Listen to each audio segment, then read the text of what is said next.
हाँ जी, तो कैसे हो आप सभी? आई होप आप सभी बहुत अच्छे होंगे।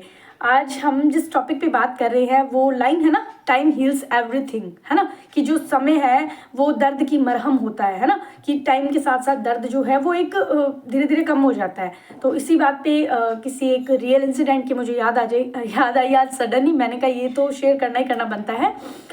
मेरे कोई फ्रेंड है, उनकी आगे कोई फ्रेंड है, मतलब उन दोनों की बहुत अच्छी बनती थी, ठीक है? तो उसने अपने दोस्त को बुलाया कि जो ए पर्सन है उसने बी पर्सन को बुलाया, ठीक है? तो जैसे ही वो बी पर्सन ए पर्सन से मिलने आया तो उसका रास्ते में एक्सीडेंट हो गया एंड देन उसकी डेथ हो गई वहीं की वहीं। तो अब जो ए पर्सन है वो मतलब बिल्कुल ही एंजाइटी, डिप्रेशन, रूम में उसने अपने आप को अकेला बंद कर लिया और मतलब पता नहीं क्या क्या, और मतलब गलत चीज़ों का शिकार हो गया। गलत इन द सेंस कि उसने थोड़ी स्मोकिंग, ड्रिंकिंग, ये सारा कुछ करना शुरू कर दिया एंड ऑल, मतलब बहुत ही उसने अपने आप को ख़राब कर लिया। हुआ क्या कि टाइम निकलता गया, ठीक है? जितने उसके नॉन थे जो उसको पॉजिटिव वाइब दे सकते थे उन्होंने अपना पूरा मतलब उनका सपोर्ट भी किया, बट होता है ना कि अंदर ये गिल्ट चल रहा था कि काश मैंने उसे बुलाया नहीं होता और ऐसा नहीं हुआ होता। तो ये चलता रहा। फिर एक दिन जो ए है उसकी मम्मी ने उसको बोला कि भाई तुम्हें किस चीज़ का शौक है? तो उसने कहा मुझे पेंटिंग का बहुत शौक है, ठीक है?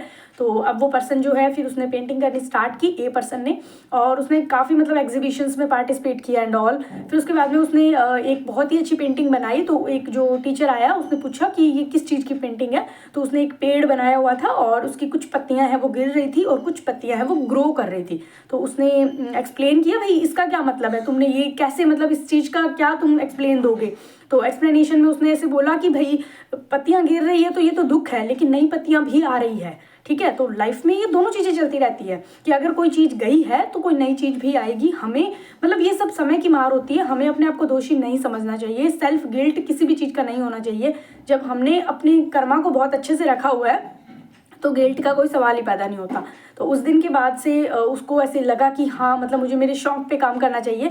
उसने काफ़ी सारी पेंटिंग्स वगैरह की है। अभी फ़िलहाल वो मुंबई के अंदर है और उसने मतलब बहुत ही अच्छा अपना पेंटिंग का वर्क स्टार्ट किया हुआ है और लाइफ में काफ़ी अच्छी मतलब उसकी ग्रोइंग स्टेज चल रही है। तो बस यही चीज़ है कि मुझे उसका एग्जाम्पल जब भी याद आता है तो मुझे लगता है कि लिटरली टाइम हील्स एवरीथिंग, है ना? कि दर्द जो उससे जब भी कोई भी बात करे तो उसका यही होता है कि जो समय होता है ना वो बहुत ही महान होता है, बस हमें धैर्य रखने की ज़रूरत होती है और सारे धीरे धीरे चीज़ें, हाँ दर्द है वो एक जगह रहता है, वो जाता कभी नहीं है, बट स्टिल वो जो दर्द होता है वो टाइम के साथ साथ हील हो जाता है। तो आई थिंक मुझे लगा ये स्टोरी सबके साथ मतलब शेयर करने वाली सी स्टोरी है कि ऐसा कुछ भी नहीं है किसी के दिमाग में किसी चीज़ को लेके कुछ बैठा हुआ होता है और हम उस चीज़ में मतलब एक गिल्ट के अंदर जिए जा रहे होते हैं, उस दर्द को लेके ही बैठे होते हैं। ऐसा कुछ नहीं होता। वही पेड़ वाली बात है, कुछ पत्तियां गिर रही है तो कुछ पत्तियां उठ भी रही है।